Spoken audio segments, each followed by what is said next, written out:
You are now listening to the Real Table Podcast with Michael Carter.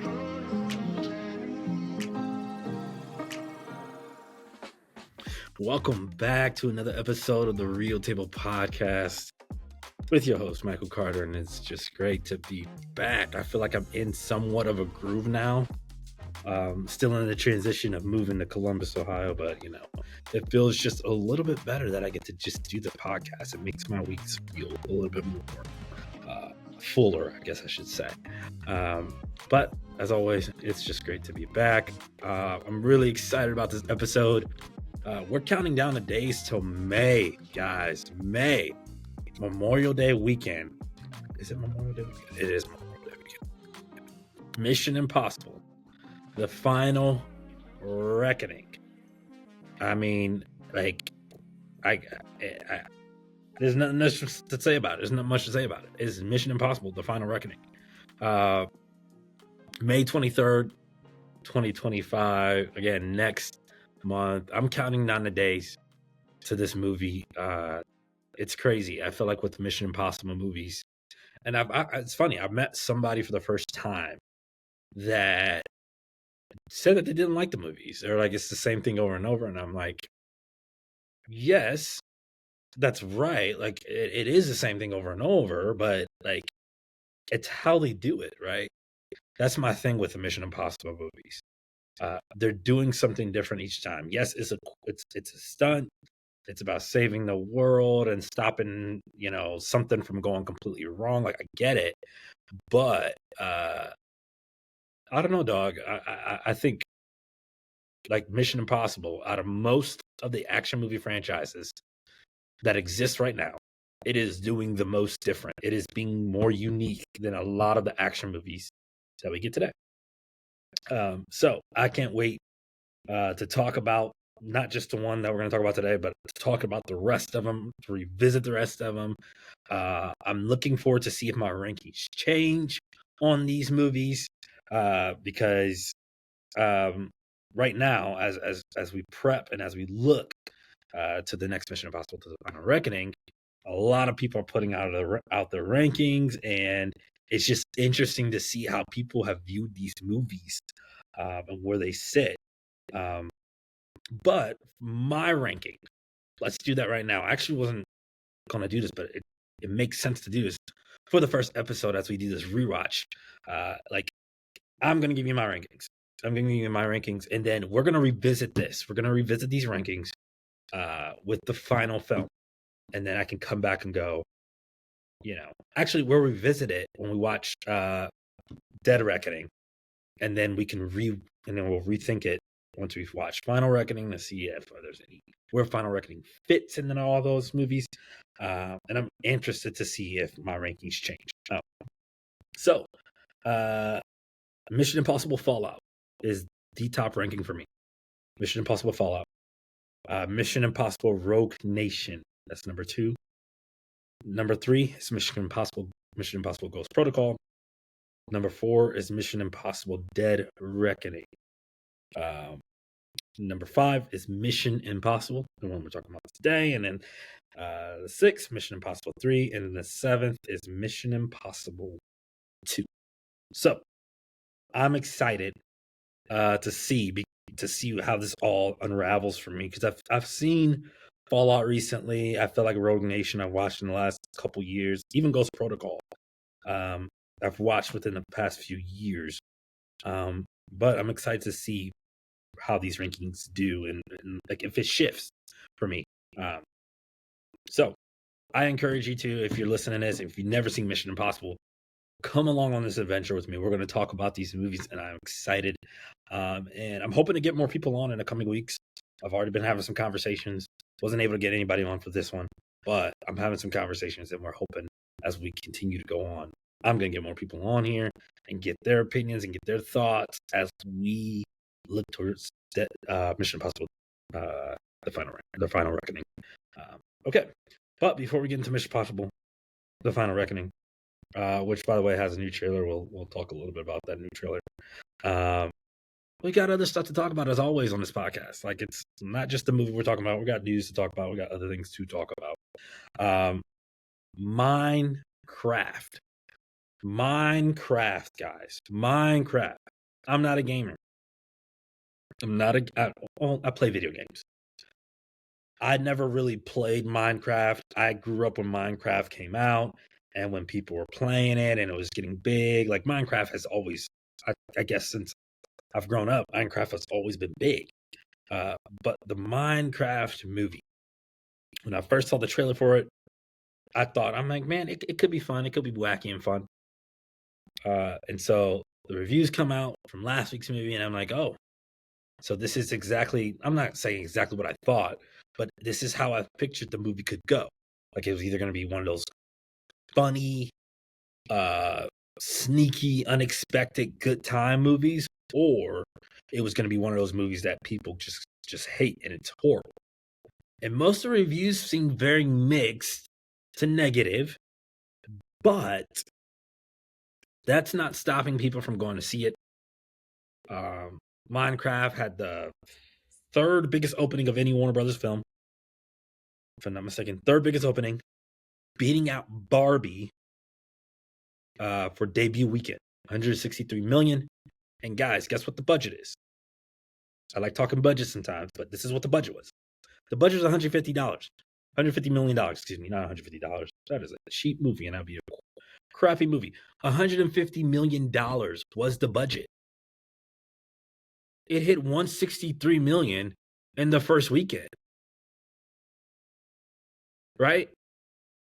And now it's up now. It's up now. It's like, I think it's over 330 something million. 330 something million. It has gross 336.1 million worldwide against a budget of 150 million. Right? Now that 150 million budget doesn't include marketing. But still, like think about that. Like it's made back its budget without the marketing, and worldwide it's over 330 million. That's a hit, right? And there's videos out. I'm on Twitter. I'm seeing all these videos. I'm not watching a lot of these videos, but I'm seeing these videos, and these people are like I should say these people. The people that are fans of Minecraft, they're eating this movie up. Now, some people hate it. I've seen some response. Some people feel like this is horrible for the state of cinema. That a movie like this would be a hit, right? While we see other movies where people like some reference Mickey 17 as one of those movies, which I kind of push back because Mickey 17 I feel like is an acquired taste film. But people have looked at this movie and just kind of like kicked it around. But like for me, I'm like, I don't know. There's a perspective that hit me today. Like even before I even filmed, like earlier this morning, I was thinking about it. And is this one of the most important movies of maybe the last few years? Similar to the Barbies, Oppenheimers, like is it that important? And why I say it's important, not about the content, not about the content of the movie, but the fact that we're getting the young kids are going to the theaters, guys. The young kids are going to the theaters to catch this movie. Meme after meme after meme after meme. But people, they're going to this movie. They're going to check it out. Is this one of the most important movies? I think there's an argument to go, for me, Minecraft is not for me. I don't think it's for me, and that's probably why I'm not rushing to go see it. I'm intrigued about it, and I've thought about maybe I should go check it out. But I think I'd like to watch it without all the stuff, all the people doing whatever, right? But maybe there's value in it. Like people going to go see it. These kids are going to go see it, right? This has been this is a trend right now. People are calling studios out for making it a trend to stay at home and wait for movies. That's the thing right now. That's the thing right now. At CinemaCon, there was multiple studios. I can't remember which studios. They were telling was it studios? Or maybe it's theater exhibitors. they were telling studios to leave these films in the theaters longer, like leave them in there longer. People are conditioned to wait until streaming, and it's been like that for a while. Like nobody's coming out to go see a movie, unfortunately, unless it's an IP, unless something familiar. But still, so a movie like this, getting the traction that it does, getting the traction that it's getting, I think it's huge for cinema. And honestly, it makes me, and I thought it could go either way. I think I said this in the last episode. I'm pretty sure I did. I said, this is going to go either way. I was going, Minecraft is going to be a hit. It's going to flop. Part of me thought it was going to flop. But at the same time, you got to think about the people that play Minecraft. They're going to show up for a Minecraft movie, right? With Jack Black, with Jason Momoa, right? So that, I think that plays into it. All those things play into the success of this movie and why it's so popular. And I think it does push it into the fold of, man, this movie is important. Whether people love it or not, whether I end up liking the movie after watching it or I don't like it, I think Minecraft is important, and it's something that we just gotta tip our hats at. You know, in a month where I thought the only hit we're gonna have this month is really gonna be Sinners, Ryan Coogler, which is a beautiful segue.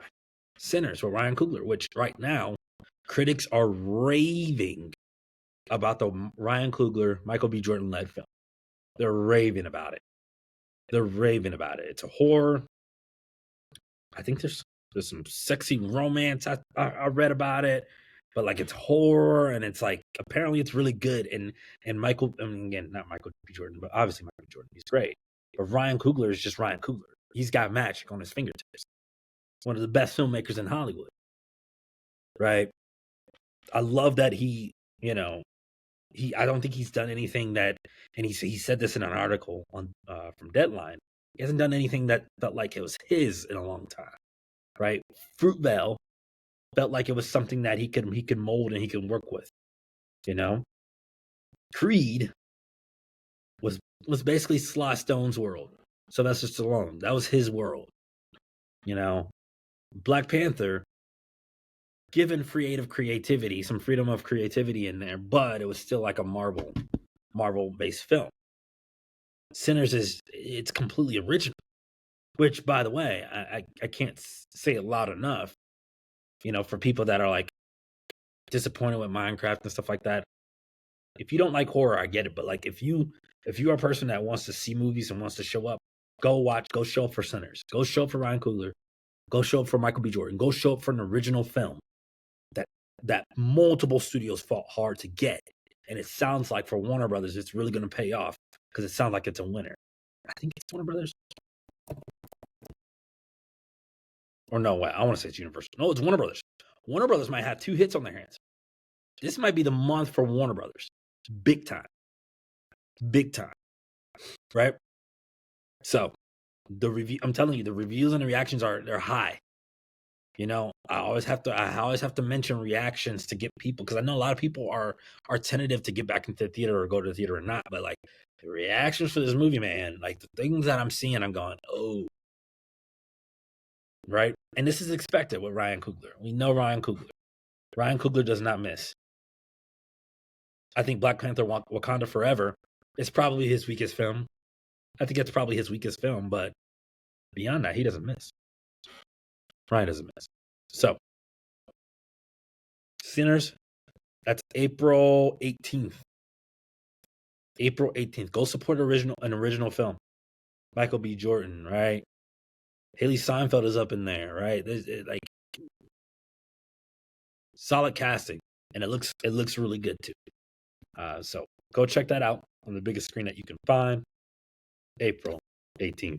But yeah, if you're interested in Minecraft, obviously go see Minecraft. But I think it's just crazy that April is starting off way different than I expected. And I'm curious to also to see, like, as we head into May, looking at the Thunderbolts, which the Thunderbolts marketing is off the walls, guys. It is off the walls. The way that they're marketing this movie. And I've seen some responses too on Twitter. Could this be the MCU's? Could the MCU really be?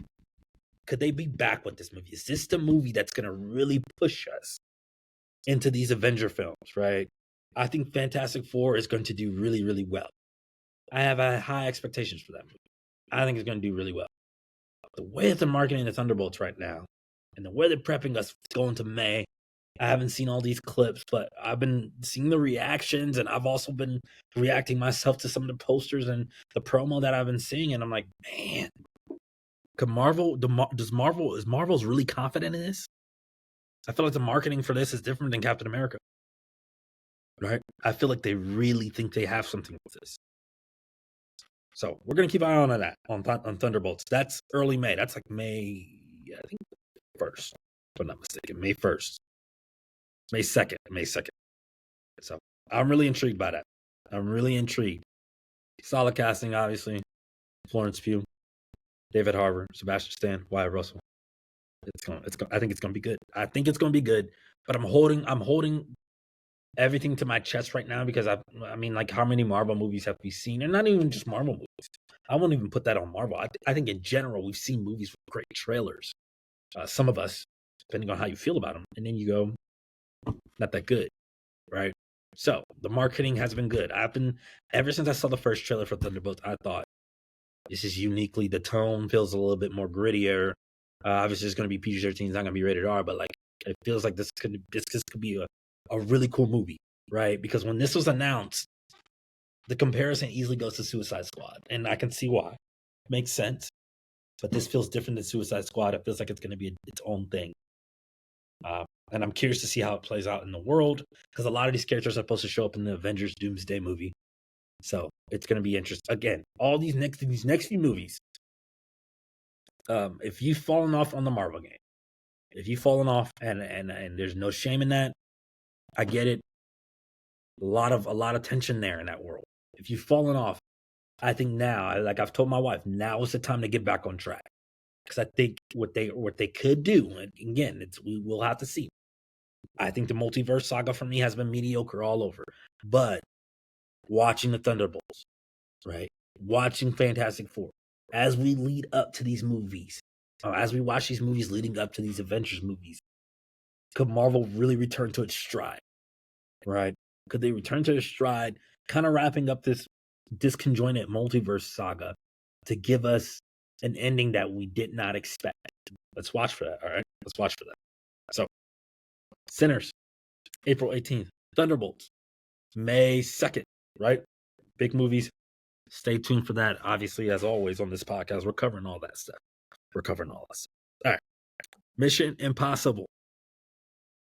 This mission do you choose to accept?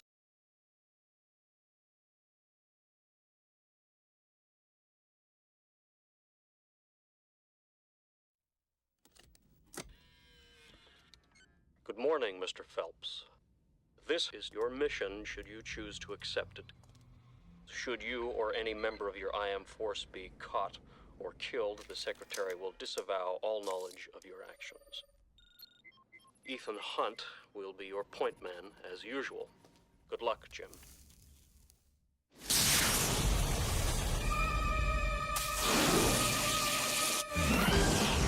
Simple game. Is he serious? Always. It's much worse than you think. We're being ambushed. Abort, that's an order.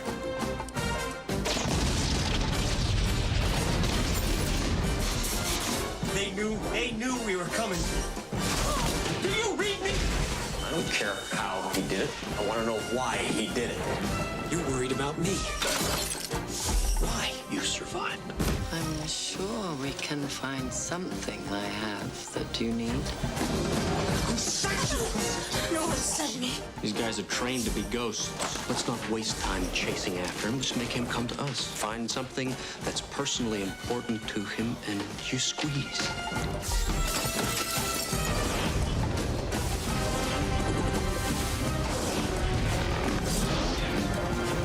This whole operation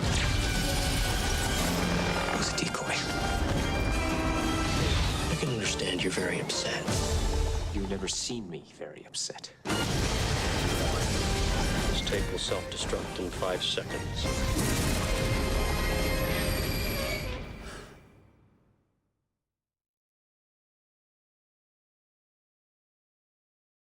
I'm so pumped about the rewatch because getting to sit through all these movies is going to be fun.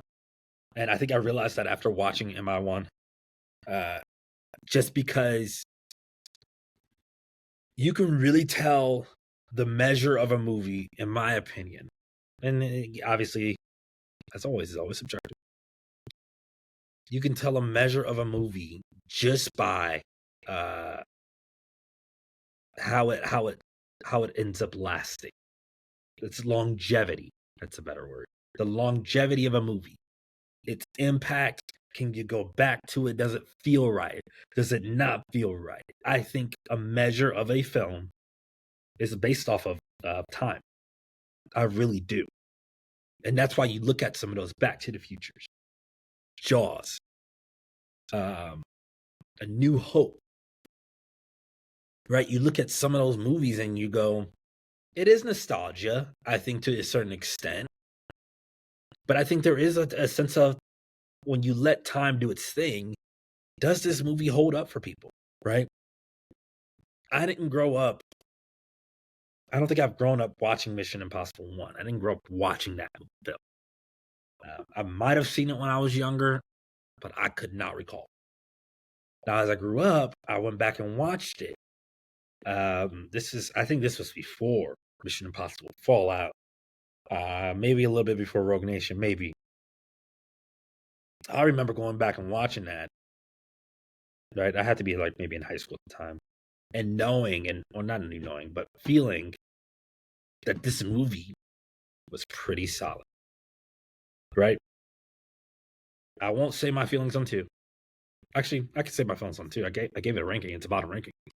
Going from 1 and then going for 2 is clear as day.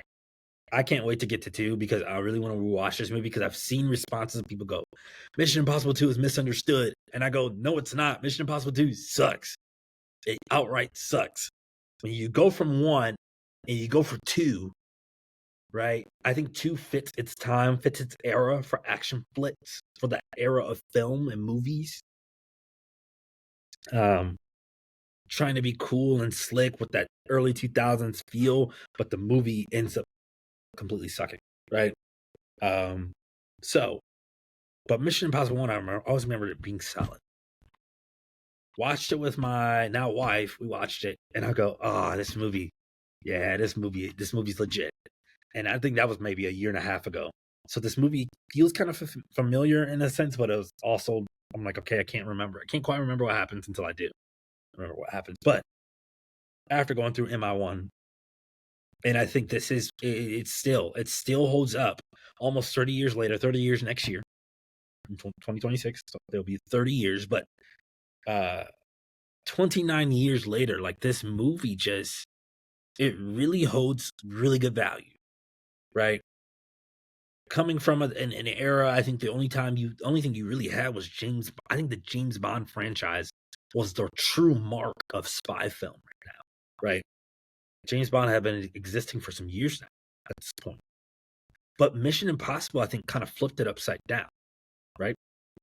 Let's look up, I'm going to look up, let's see, I looked it up earlier today. Let's see if it's in my history. I looked up early action films in 2000. Action films in 2000. It's not in my history.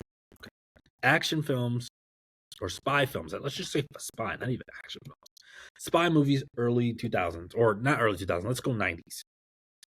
90s. I mean, 96 is kind of the end of this 90s era. But some of these I haven't even seen. Is it 90s? Yeah, it's 90s. Is it? That feels wrong. That feels wrong for it to be 90s.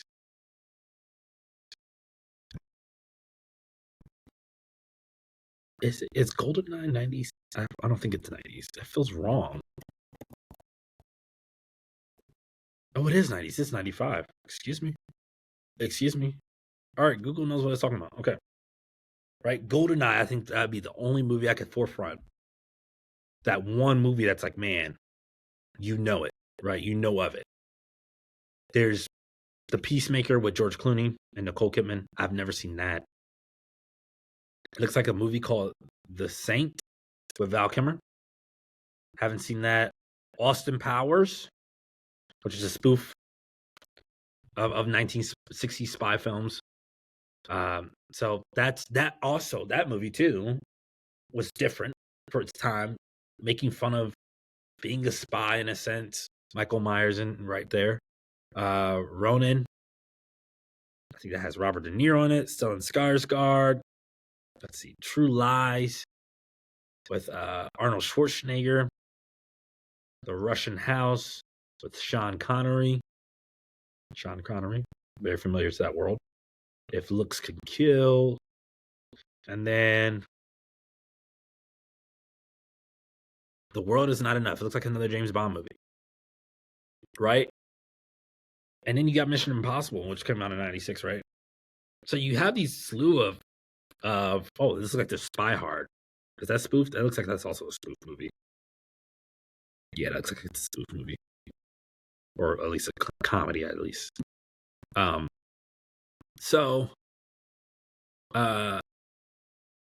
you have all these movies, and there's plenty of more probably on this list. There's plenty more. But you have all these movies that represent something of that spy nature, that action nature in that world. I feel like I can't give a definitive opinion on all of them because I haven't seen them all. But I think we can all be honest and say, for most people, like Mission Impossible, I'm looking on this list on Screen Rant, Mission Impossible is number 2, right? Obviously, it makes sense. GoldenEye, which I think it's a classic, is number 1. But Mission Impossible, I think it gave something fresh to that genre. It really gave something fresh to the espionage world, right? IMF, Impossible Mission Forces, right? The team does the missions that are deemed impossible, right? And missions that they might not come back from. Their job is to do those things, and they work underneath all that stuff, the CIA and all that stuff, right? And so I think this spy flick, like Mission Impossible, it really shifted that region, right? From that James Bond-esque, clean, cool, daring, good looking, where you get Mission Impossible feels a little bit more riskier. Like it again, I mean, it says it in the title, impossible. It gives an edge, gives us a little bit more of a thrill of what a spy movie can really, really be. So I think it really spearheaded that movement. Because then you go to early 2000s spy flicks. Let's go to early 2000s spy movies. See what pops up.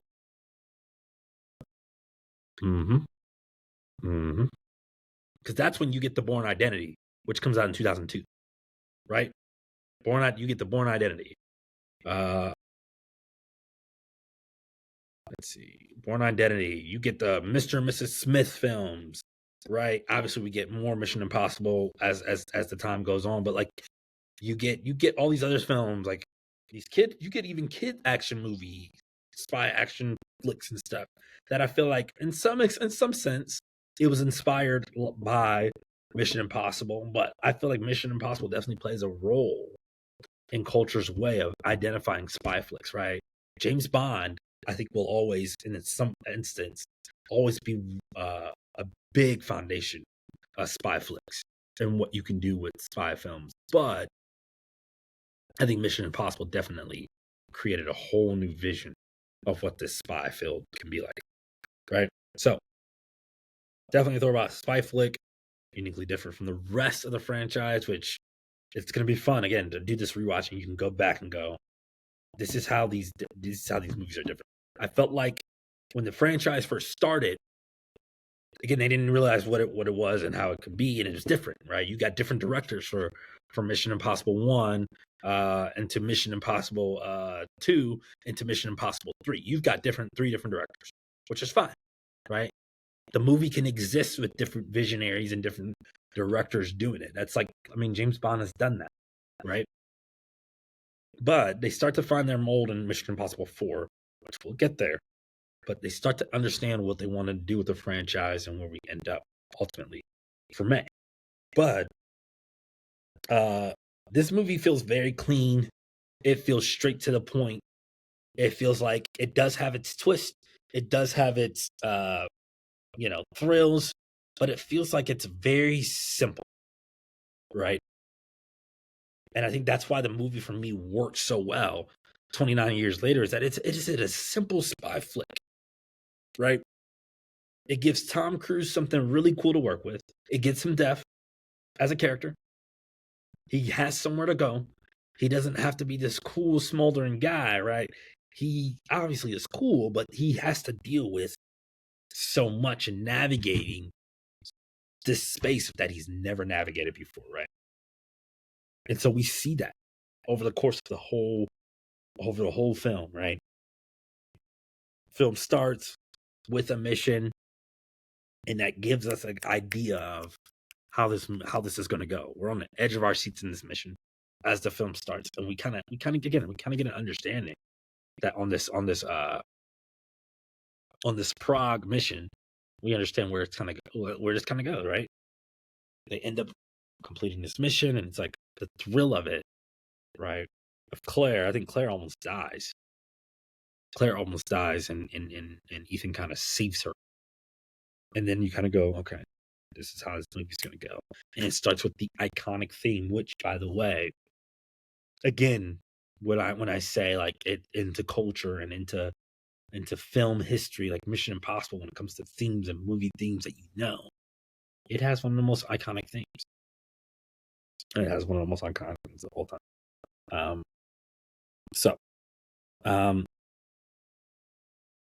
I love the simplicity of this movie, because I feel like it takes Ethan, after seeing all the movies, and you go back to square one, you see Ethan as this young,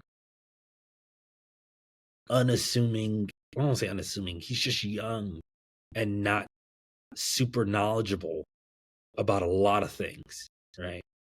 He's knowledgeable enough to get him out of this situation, right? He's knowledgeable enough to know that my whole team is dead, which, by the way, his whole team dying in the first act. Like, if you've never seen this movie, like it's crazy to go and watch the movie and go, oh shoot, oh shoot, oh shoot, oh shoot, like flies, until obviously Claire survives.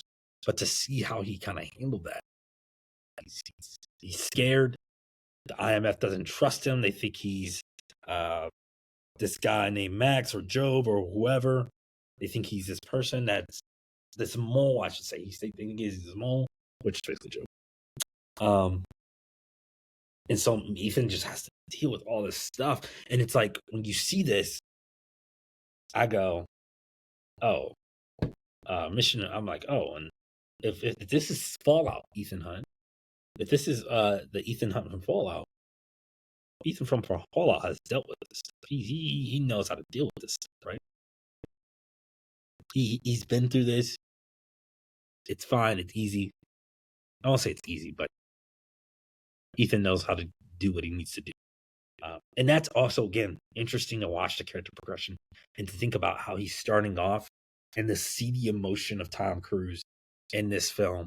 And I think this is where Tom Cruise also, Tom Cruise had been acting. I'm pretty sure Tom Cruise has been acting. He's been acting quite a bit. At this point.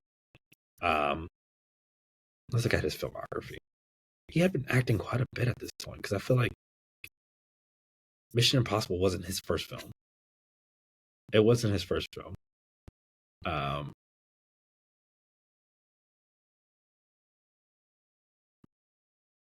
Right, because he had Top Gun in '86. Right. He was in Francis Ford Coppola's The Outsiders, All the Right Moves, and Risky Business. Which classic. Ridley Scott's film Legend in '85, Top Gun in '86. So he was there. He was trajectorying, and he was going up, especially with Top Gun. I think Top Gun really did it. And then I want to say Risky Business, probably you can put Risky Business up in there. And so he's going up, right? Then he was in Scorsese's The Color of Money. Let's see. In Rayman with Dustin Hoffman, which is some of these movies I haven't seen, which it won a Best Picture. Born on the 4th of July. So, like, I mean, Tom was cooking. Days of Thunder, right? Which I watched half of that on a plane and finished it. Far and Away, which I haven't seen, with Nicole Kidman. That was his wife at the time. Interview with the Vampire, right? So Tom was already in a space and in a field of his own. He already had a name, right? But I think Mission Impossible, which I forgot to mention, this is a reboot. I think it's a reboot of a show, if I'm not mistaken. It's a reboot of a show.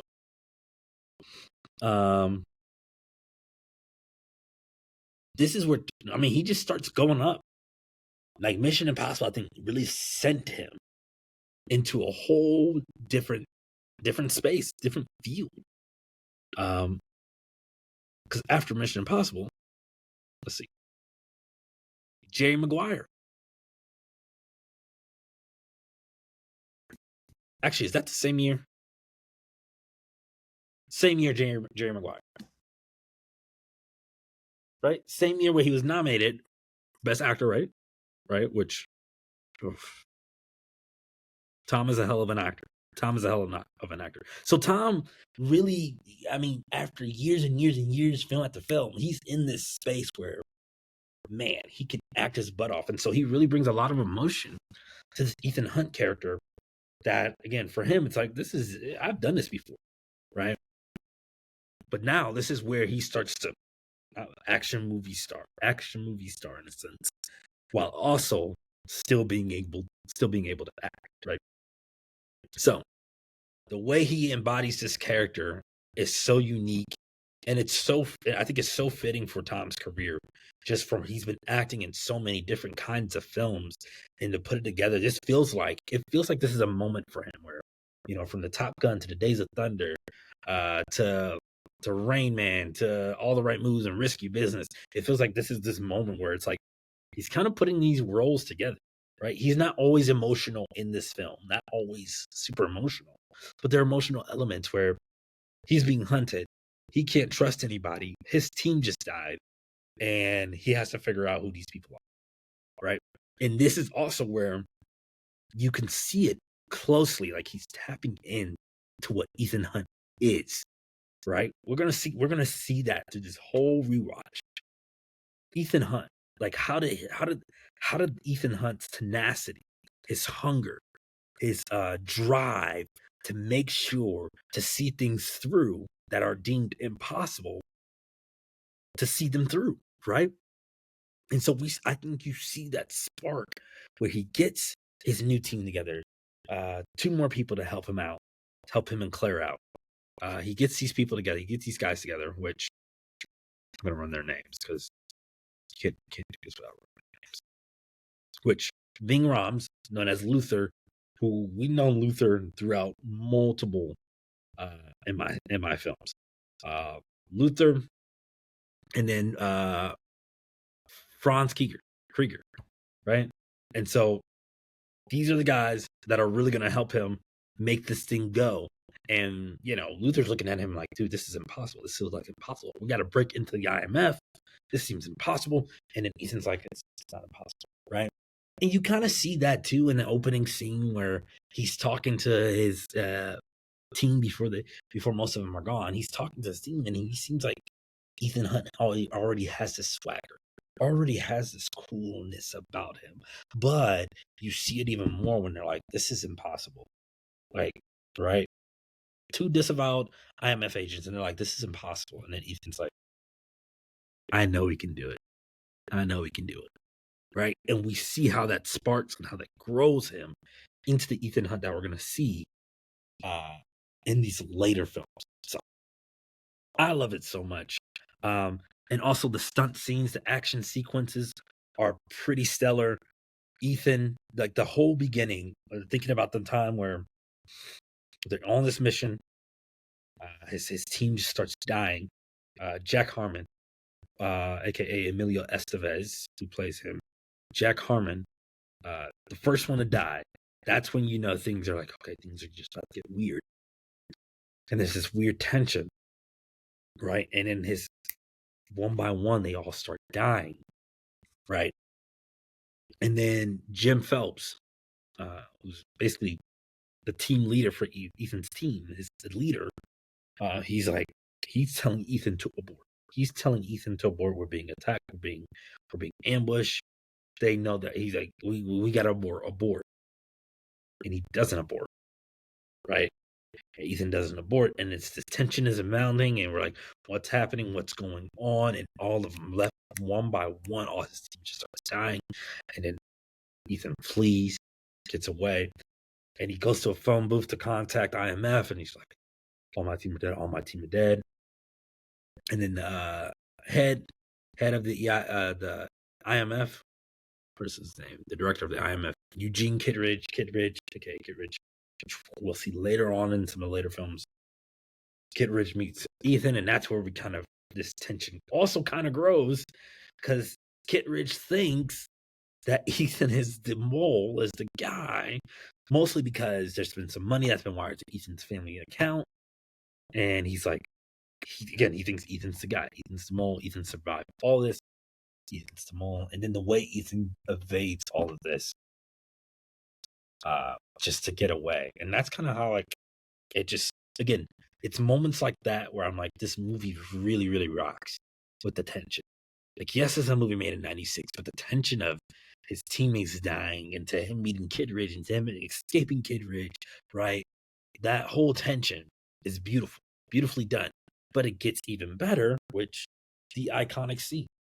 The iconic scene, which if you've seen a clip from Mission Impossible, or you've seen some clips from Mission Impossible, you know the iconic scene from this film where he is in the air, he's on a wire, and he's hovering over this floor. And that whole scene is beautifully done because, you know, they can't make a lot of noise. As they're entering the IMF, they make too much noise, it'll set stuff off. And so guess what? They have to be silent going in, and they hear the atmosphere that's being created of silence. There's no score, there's no nothing. It's all silence, and it's straight up tension. It's beautifully done. Again, that's been done multiple times in this film. I think that's credit to Brian De Palma, director Brian De Palma. Like the way that he directed and molded this film, I think it really is incredible, because the tension marks, in my opinion, that's what carries the movie. That's the way he provides tension, the way he provides emotion. He provokes an emotion that makes you process and think and feel things differently than most of the action movies, right, at the time, right? So, Brian De Palma, incredible. This is why, like, I think, in a sense, why I had to put Mission Impossible, like the very first one. I have to put it. It's. I don't think it's the best, and I've seen arguments for people saying it is the best, and I think I hear those arguments, and I think you can make one for it being the best still, because thematically, right, plot wise, story wise, acting, right, like Tom Cruise is still, he's in his pocket, right? He's in his pocket in this film as he's acting as Ethan Hunt. And you see a little bit of that tension and a little bit of that Jerry Maguire, right? He's digging deep and bringing out some emotion and some tough moments, but also being on, I'm a action movie star, right? I'm a different James Bond, right? So you could make an argument for it being the best, right? Right now it sits at 5 in my current list, right? But I think one thing I want to think about as I rewatch these movies, and even like to give other people and give you guys something to think about, is like, beyond, I think a lot of the newer ones, the later ones, a lot of it is built up on action set pieces, which are dope. But I really want to dive in, and I want to lock in and be like, does this story rock, right? Right. As I rewatch this, trying to come in with a fresh perspective and go, I know these action set pieces are here, but like, does this movie rock because the story is good? Right? Does this movie rock because the acting is good? Right? I feel like I know the answer to that. But again, I want to go on with this fresh perspective where I'm not going, Fallout has one of the best action sequences of all time. That takes place in the bathroom. If you know that movie, it takes place in the bathroom and has one of the best action sequences of all time. The fighting in there is levels above most action films. right? But does the story make sense? Does the story flow, right? As simple as Mission Impossible is, as simple as it is, it's the plot again. The Ethan is trying to get this list of IMF agents. Actually, he's trying to find this mole who's trying to get this list and sell this list of these IMF agents to a dealer named Max, right? As he's trying to do this, it seems like a crazy mission that almost seems basically impossible. But the moments and the beats, all of it feels like, oh, this is rather simple. And I don't want to say basic, but like it feels like it's not doing too much. It does exactly what it needs to do, right? And so that's why this movie thrives, and that's why, like, again, when people are like, Mission Impossible 2 is top 5 and Mission Impossible 3 is top, I'm like, no, Mission Impossible 2 can't do what Mission Impossible 1 does well. Different movie, different story, different circumstances, sure. But that's a mark of a good movie, in my opinion, right? So I'm intrigued, as we head into next week and we're looking at Mission Impossible 2, directed by John Woo, to see, like, man, watching this film and see how it stands on its own, on the plot, from the acting. It's just like, man, levels. 30 years later, almost 30 years later, and it's levels. I think that's it for the Real Table Podcast today. Mission Impossible 1. I've spoiled most of it. I'm so sorry. I forgot to mention the ending. The ending of Mission Impossible 1. The train sequence. The train sequence. When Ethan gets on top of the train and he's trying to chase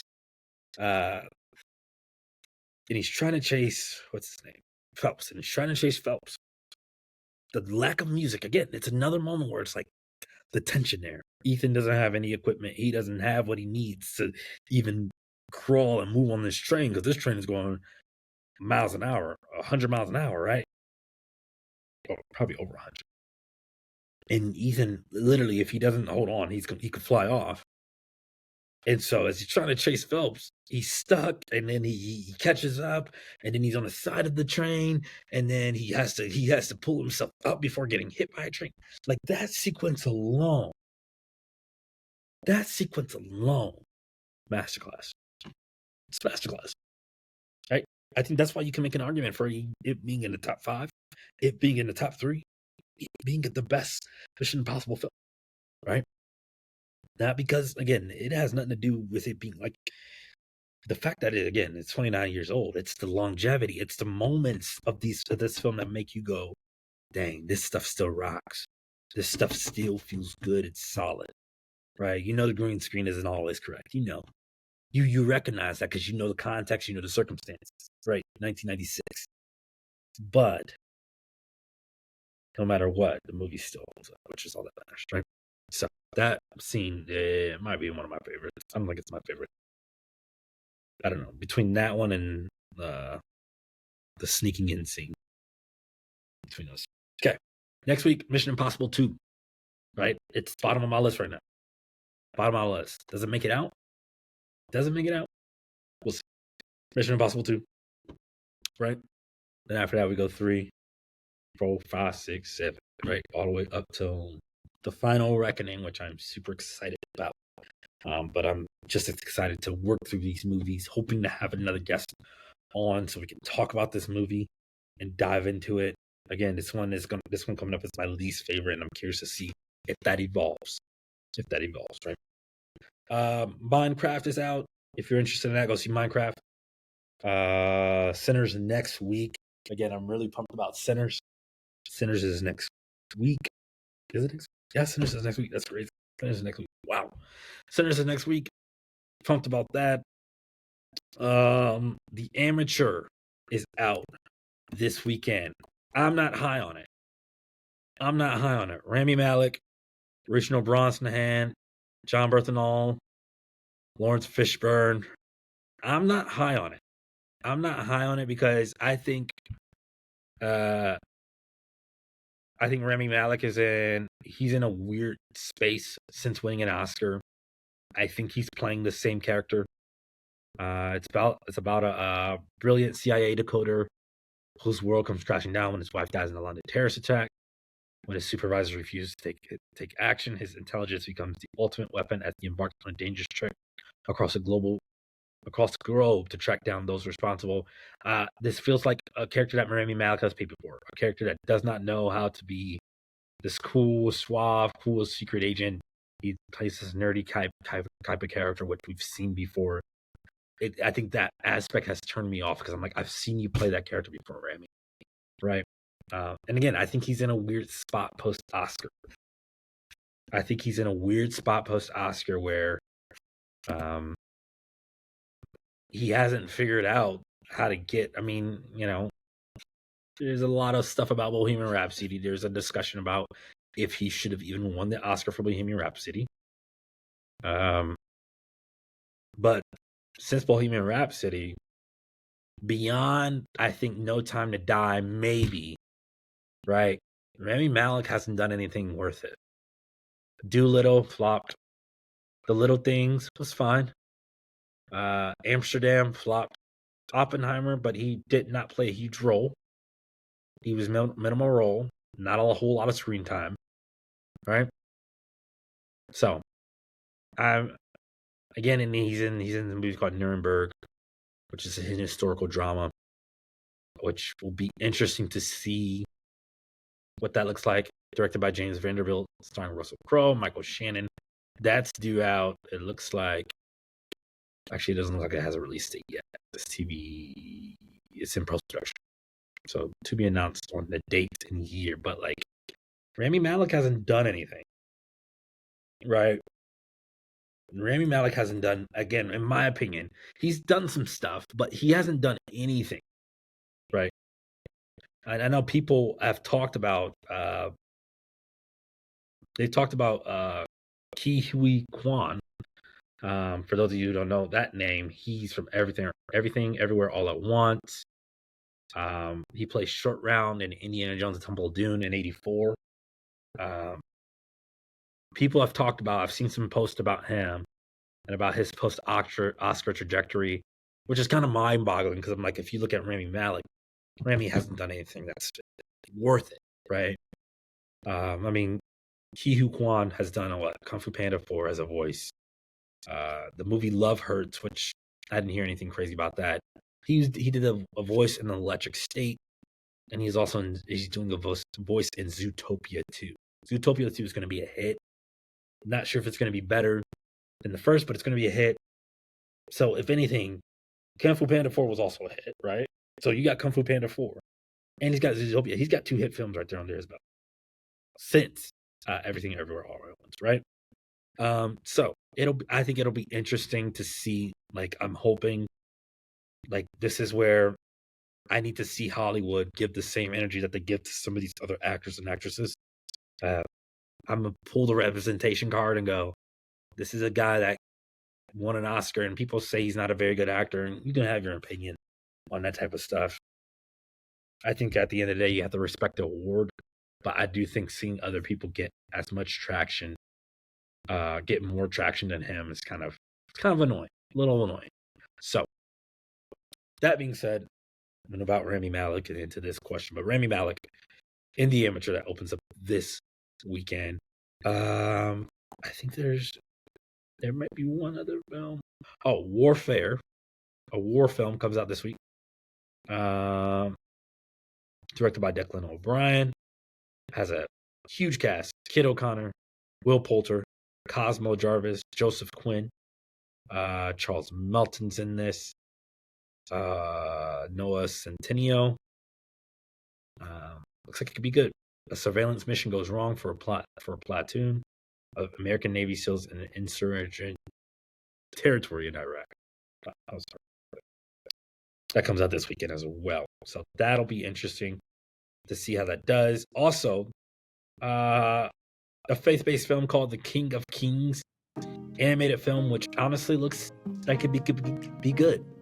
I don't think I've ever mentioned on this podcast I am a person of faith, so this does intrigue me for sure. It has a big cast: Oscar Isaac, Pierce Brosnan, Ben Kingsley, Kenneth Branagh, Mark Hamill, and there's Forrest Whitaker in there, Uma Thurman. So it has a pretty big cast, and it's basically Charles Dickinson, who shares the story of Jesus Christ with his son. So he tells the story of Jesus' life with his son. It's an animated film that looks like, I think it's going to warm a lot of people's hearts, especially heading into that Easter season. I think this could be definitely a winner. We'll see how that does. We'll see. We'll see. But that's what this week. Again, Sinners next week. Big week next week, and I'm excited about Sinners. Excited to talk about Ryan Coogler film, and excited about talking about MI2 next week, right? So, thank you. As always, thank you for listening to the Real Table Podcast. Like, subscribe, share this podcast with somebody else. The more listeners, the better for the podcast. I love hearing when people message me and say they love listening to this podcast. I love it. So feel free to like, subscribe, share, even comment your thoughts on Mission Impossible. Give me your rankings too in the comments, or even DM me your ratings. I can post them too, and let's have a discussion about this as we rewatch the Mission Impossible films together. All right, that's it for the Real Table Podcast. I appreciate the love. I appreciate the support. I will talk to you real soon. Peace.